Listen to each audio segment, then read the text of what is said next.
بسم اللہ الرحمن الرحیم۔ اللہ رب العزت نے اپنی کتاب میں ازل سے لے کے اب تک علم رکھا ہے، یعنی کہ دنیا شروع سے درمیانی اور آخر میں جو ہے وہ سارا کچھ بیان کیا ہوا ہے۔ تو آج ہم دیکھتے ہیں کہ آخر میں جو ہے جنت اور جہنم والوں کے درمیان تھوڑی سی گفتگو جو سورۃ مدثر میں موجود ہے۔ تو وہاں پہ جنتی جو ہیں وہ پوچھتے ہیں جہنم والوں سے کہ کیا وجہ ہے کہ جو آپ جہنم میں آئے۔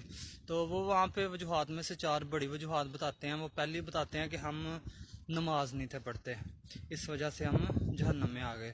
پھر وہ دوسری وجہ بتاتے ہیں کہ ہم مسکینوں کو کھانا نہیں تھے کھلاتے، یہ عمل ہمیں جہنم میں لے آیا۔ پھر وہ بتاتے ہیں کہ ہم جو ہے وہ فضول کوئی حق کے خلاف گفتگو بےہودہ باتیں کیا کرتے تھے، اس وجہ سے ہم جہنم میں آ گئے۔ پھر وہ چوتھی وجہ بتاتے ہیں کہ ہم روز آخرت پہ یقین نہیں تھے رکھتے، کہ ہمیں نہیں تھا لگتا کہ کبھی قیامت بھی آئے گی، حساب ہوگا، تو ہم اس وجہ سے اب جہنم میں ہیں۔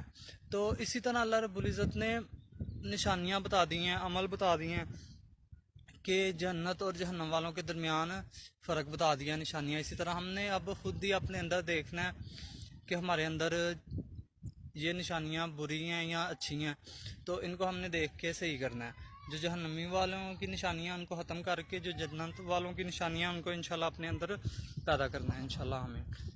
ٹھیک ہے، اللہ حافظ۔